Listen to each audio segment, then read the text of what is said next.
Thanks to our second son being gone, we have the chance to meet like this again. The words I heard from my room were far from appropriate for a real parent, my husband. I could feel my heart growing cold at the crude laughter intermingled in the conversation between my husband and our eldest son's wife. Even our normally mild-mannered eldest son, who was watching the screen next to me, was trembling quietly in anger. When they come back, we need to have a proper discussion. Yes, I would like to hear their excuses. As relatives were gathering, it was rather convenient that they had prepared incontrovertible evidence against themselves. By this point, everyone present was on my and our eldest son's side. Together with their furious relatives, we were eagerly awaiting the return of the two who were soon to be on the hot seat. My name is Catherine. I am turning 64 this year. I raised 2 sons and thought I had built a very ordinary family.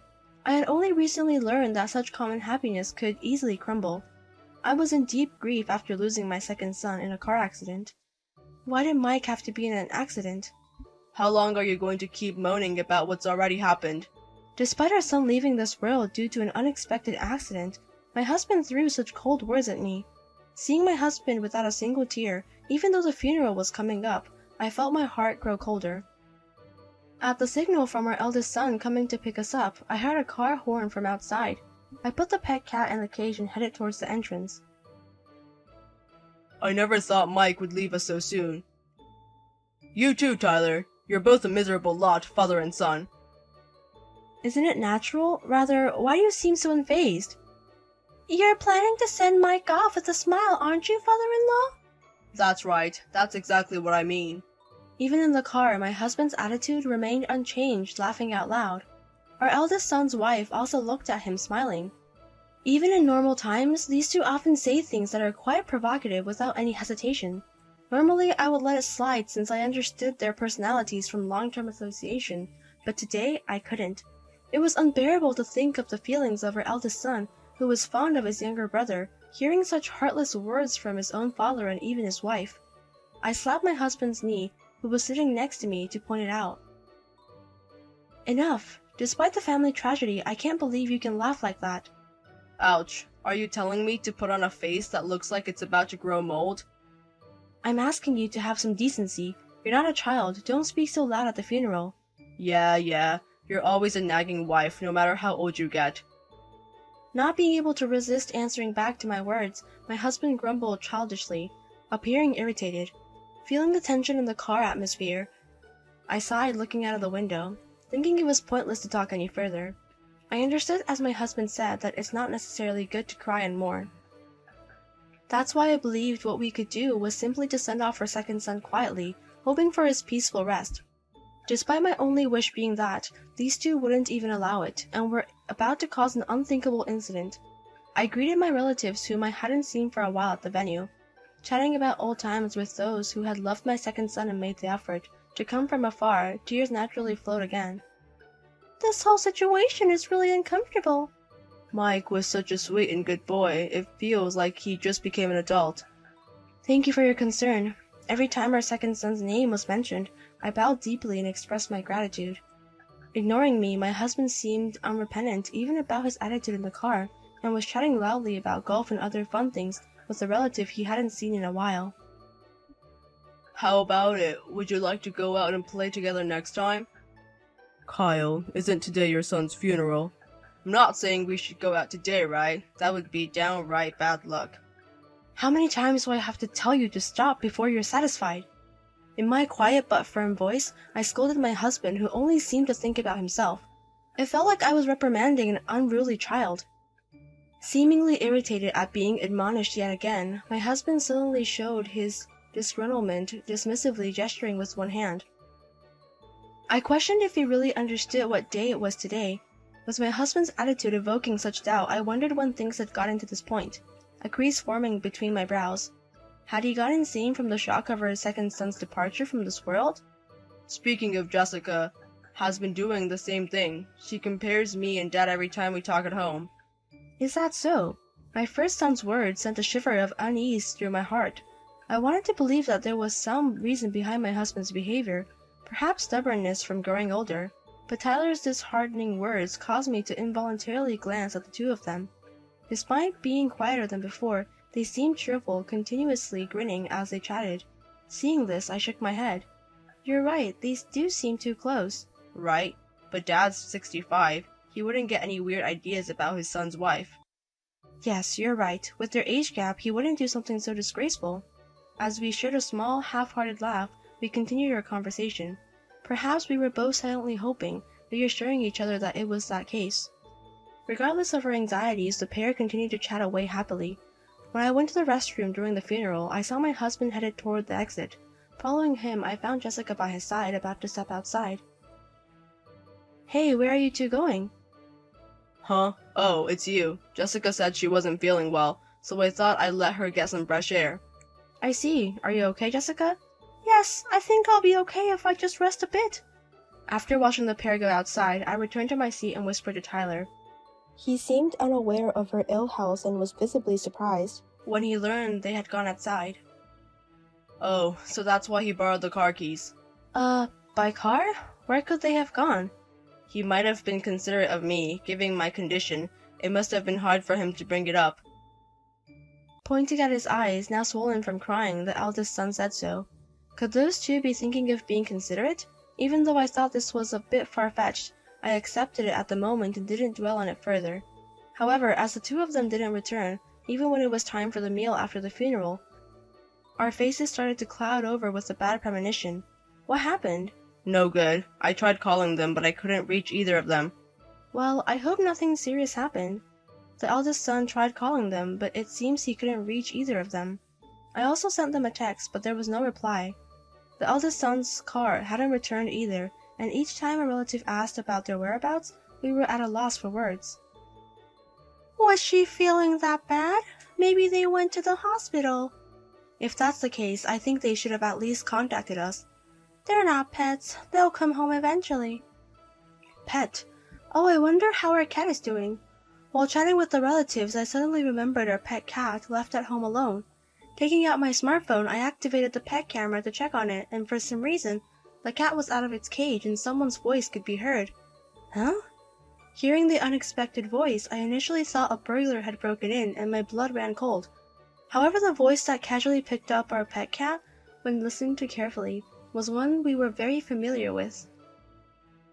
Jessica, and isn't that Dad's voice too? What does that mean? Are they back at our house? I exchanged glances with my eldest son and then stared at the screen in confusion. When I increased the volume coming from the smartphone, an unthinkable conversation could be heard. The kitty is so cute! Can't we take it back with us? What's the point in keeping such an old cat? I'll get you a cuter kitten. Yay! I love you, father-in-law! Just as I heard this sickly sweet voice, the edge of my bed, visible on the screen, shook, and a creaking sound was heard. With my mind going blank, I just quietly listened to the two's conversation. Taking advantage of the fact that no one else was listening, the two were freely exchanging cruel words about me, our eldest son, and their second son. I really struggle with formal ceremonies like that. My nagging wife lacks class too, always on my case. She really scolded you, poor Kyle. Right, but thanks to our second son being gone, we got another chance to meet like this. Following those inconsiderate words from a supposed parent, the crass laughter echoed. I felt a cold sensation in my chest.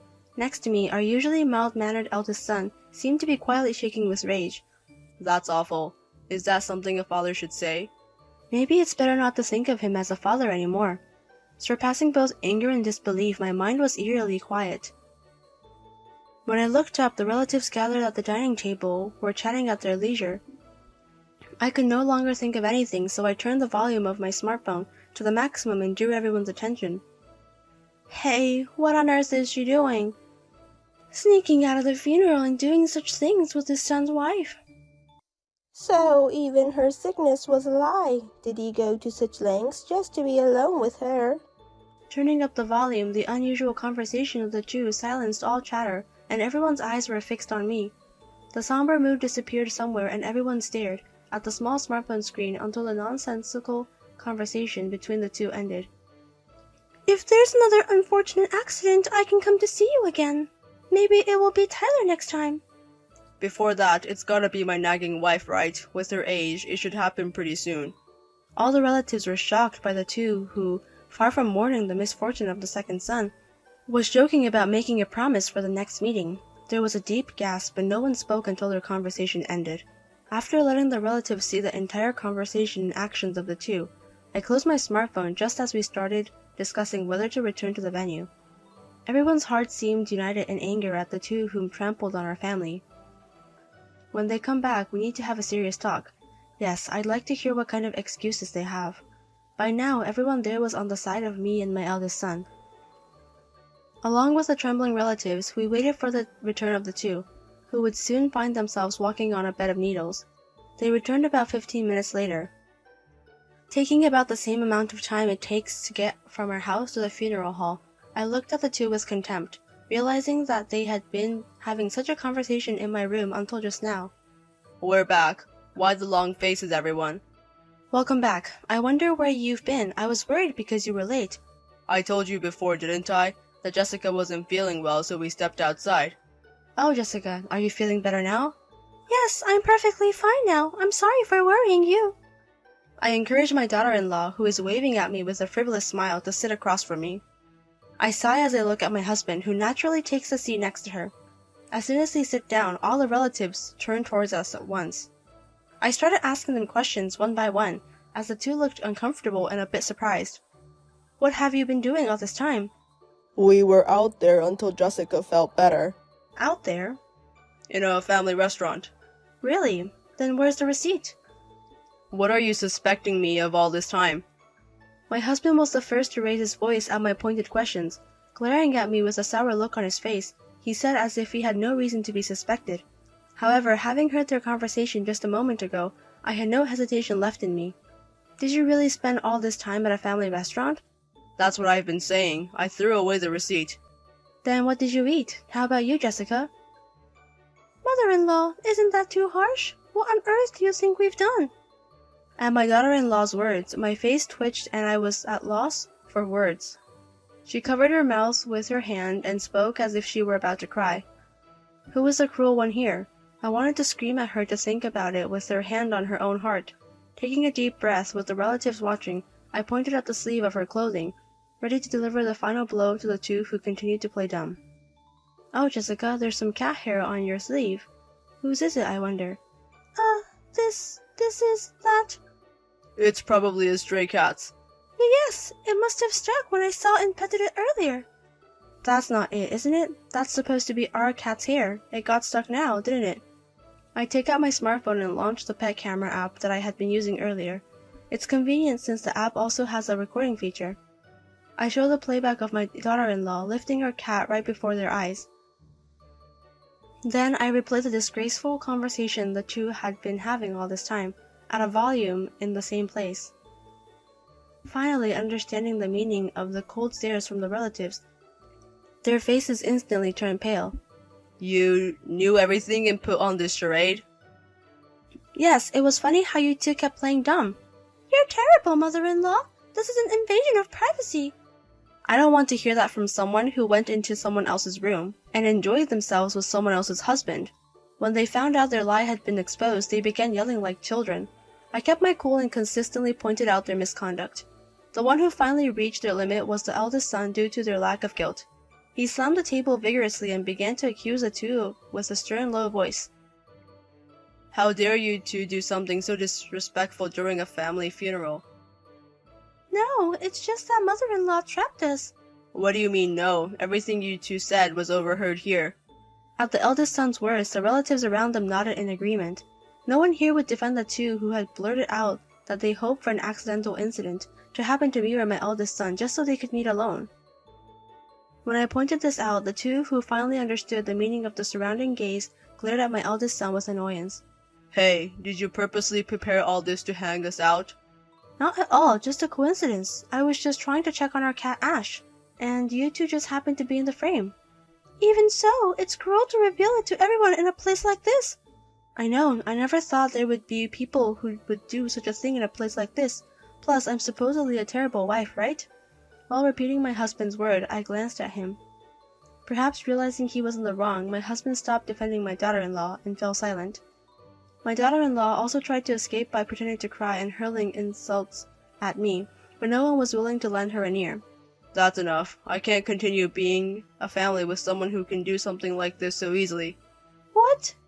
You're saying we're getting a divorce? Obviously. Tyler said this quietly to the final quiet Jessica. She tries to make excuses again in a panic, but Tyler no longer pays her any attention. I cough to get the attention of my husband, who is trying to console Jessica by patting her shoulder, as if it's someone else's problem. Do you think you're not involved? Huh? On the day we're saying goodbye to our son, you managed to do something like this and even tell outrageous lies, and you haven't even apologized until now. I'm sorry. It's fine. I don't need an apology that's only on the surface. We should also get a divorce. My words made my husband turn pale instantly. How could he think that he would be fine? My husband, who has never taken care of his surroundings properly, will probably struggle if there's no one to take care of him. I turned my back on my husband, who was making excuses and apologizing, and I opened the door of the room. I don't want people who are about to become strangers to stay here any longer. Please leave. I'll need the car keys back. The daughter-in-law was looking at my husband with a troubled face, but there was nothing more he could do. Encouraged by the relatives, the two of them went outside with their heads down. I'll introduce you to the lawyer at our company. My son is a police officer. Call him any time if anything happens. They were truly shameless at the younger son's funeral. So that they could hear, the relatives gave us reassuring words to the back of the two being driven out. With nowhere to turn, after the funeral, we had the two stamp the divorce papers. Afterward, the former daughter-in-law supposedly went to her real parents for consolation when discussing alimony during the divorce. She seemed to have tried her best to portray herself as pitiful as she was then, but of course her parents were completely put off. I heard she is now working a part-time job day and night to pay the alimony. As for my ex-husband, he had apparently been pouring his savings into the former daughter-in-law and had even dipped into his own savings. He asked to give our house to me as a form of alimony, and I asked him to leave the house without a penny to his name. And so the house became mine as a substitute for alimony from my ex-husband.